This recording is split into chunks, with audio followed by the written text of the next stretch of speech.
I love Ace Attorney, obviously, but its universe can be questionable at times.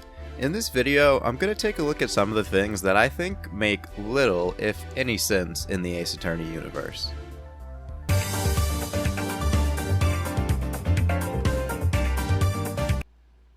In real life, becoming a lawyer is a long, arduous, and really expensive process. In Ace Attorney, though, it doesn't seem like they even have to go to school. See, in the first turnabout, Phoenix doesn't even know what a cross-examination is. Do they not teach that in lawyer school? Did he cheat on the bar exam? I mean, it's not like he'd never been in a trial before.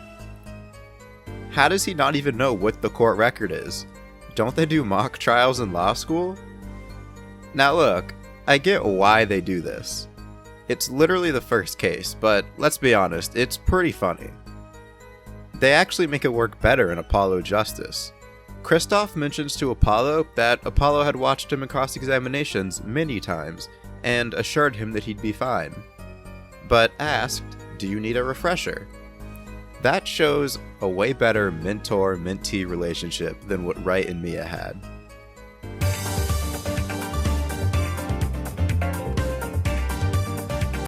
Literally every witness in the series withholds something knowingly, or just straight up lies at some point, and nothing is ever done about it.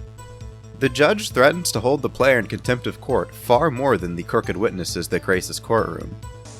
In Farewell My Turnabout, Adrienne Andrews tampered with the crime scene to literally frame somebody, and she got arrested, but she didn't even get convicted as far as I know. Even if she did it off screen, she appears out of jail and in a new job 7 months later in another case. Why is there never any punishment for this? Literally everybody except Gumshoe lies, or cheats, or steals at some point or another.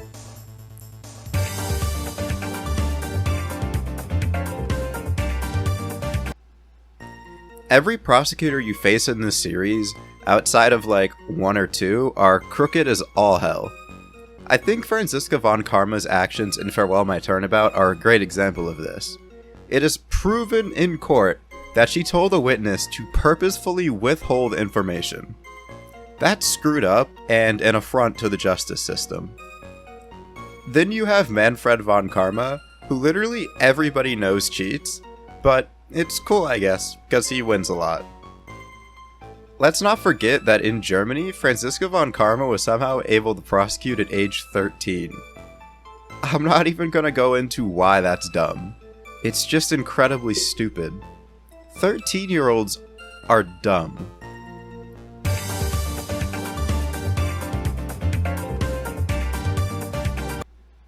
The fact that all the trials have to be finished within 3 days is incredibly stupid. There is literally no way to properly prove someone's innocence or guilt within just 3 days.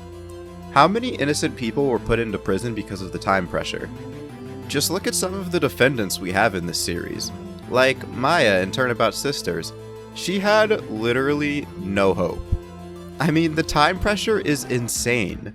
She needs to find an attorney within just 1 day or she gets one appointed by the state.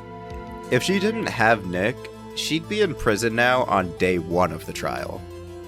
That's another thing as well. The excuse is that the justice system is backlogged, so each trial has a 3-day cap. But if that's the case, then why, at the beginning of the series, does every trial begin within 1 day? If the system is so backlogged, shouldn't we have to wait a few days or a few weeks?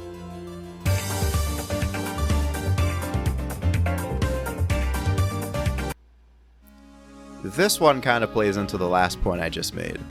Not only are the police in Ace Attorney incredibly incompetent, they also have literally no time to properly investigate.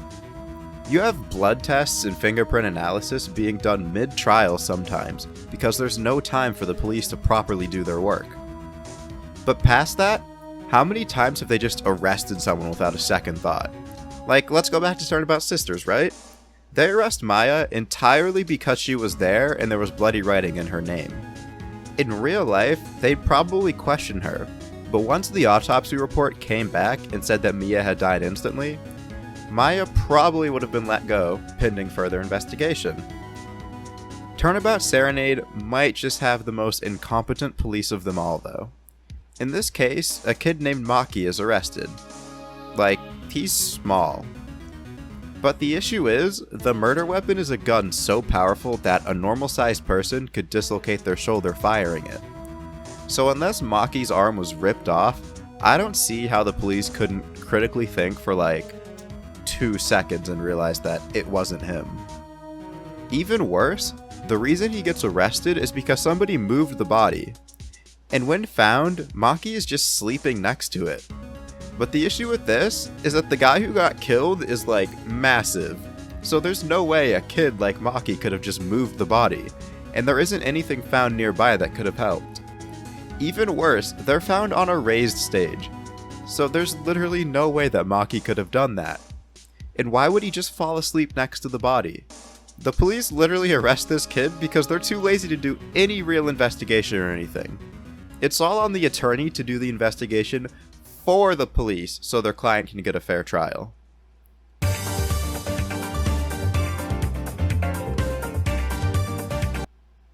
We all know the story of what happened to those involved in DL6, but one point that has always struck me as weird is the fact that Misty Faye was disgraced, and people lost faith in the police because they arrested an innocent man.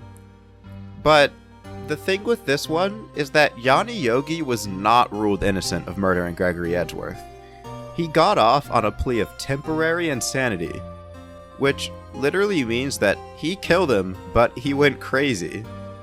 So I get why people were mad at the police for using a hocus-pocus spirit medium, but why is the stickler the fact that Yanni Yogi was acquitted when he essentially admitted that he did it with his plea? Of course, he was actually innocent the entire time, but nobody at the time knew that.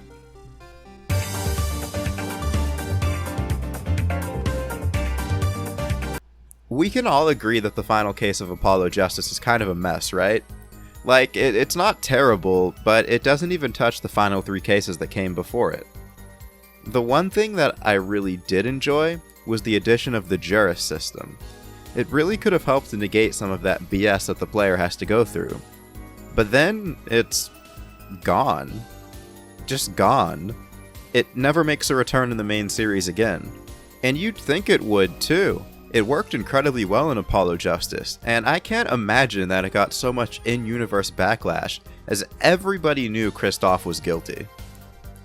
But the one thing about it that I've always been critical of is the fact that a disgraced cheater former attorney is allowed to run it.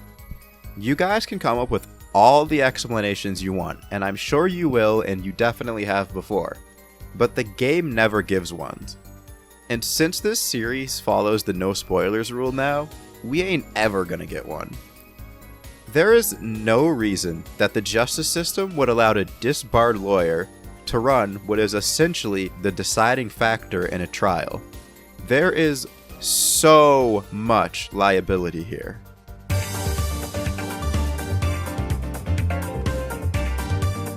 This will be my concluding point here. How are all of these things true with literally no upheaval? If things like this happen in a republic country in real life, as I'd assume Ace Attorney is set in, you'd bet there'd be mass protests, and maybe even a government overthrow. This isn't a faraway kingdom with a corrupt leader that relies on divination seances. This is a decent first world country, I'd assume. I mean, they seem to be doing pretty well. If this were real, the government would be long gone. Anyways, thanks for watching, guys, and I'll catch you later. Bye.